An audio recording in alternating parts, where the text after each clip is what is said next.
31 December আমরা যে বাণীপুর মেলায় গিয়েছিলাম, সেখানে গিয়ে আগে ভালোভাবে সব কিছু ঘুরে কৃষি প্রদর্শনী সমস্ত কিছু দেখাশোনা করার পরে আমরা আগে খাওয়া দাওয়া করে নিয়েছিলাম।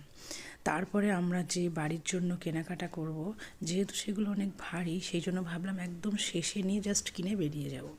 এর মধ্যে সুয়া একটা মকটেল নিল, আমরা কাটলেট খেলাম, ধোসা খেয়েছিলাম, তারপরে ফুচকা তো মাস্ট, আর ছিল পপকর্ন।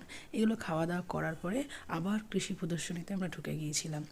যেহেতু ব্যালকনির জন্য আমরা মোড়া, তারপর সেন্টার টেবিলগুলো নেব কাঠের, সেই জন্য ওখানে আবার গিয়েছিলাম। আর এই সুন্দর ফুলের সাজিটাও নিয়েছি। আর এখান থেকে আমরা দুটো টুল আর একটা সেন্টার টেবিল নিচ্ছি। কী কী নিয়েছি অবশ্যই বলবো। তারপর শেষে এই যে আমরা বেঁধে নিয়ে দুজনে, আমি বাবা একসঙ্গে, দুজনে দুটো হাতে ধরে ধরে নিয়ে এসেছি। তারপরে স্টেশনে এসে যা ঠান্ডা, আগে 1 কাপ গরম চা খেয়ে নিয়েছি। আর সুহার অবস্থা তো দেখেছেন, একটা হাতি কিনে এসে তো একদম কেল্লা ফতে। তো কেমন জিনিস কিনেছি অবশ্যই আপনাদের সঙ্গে শেয়ার করব। ততক্ষণে ভালো থাকবেন।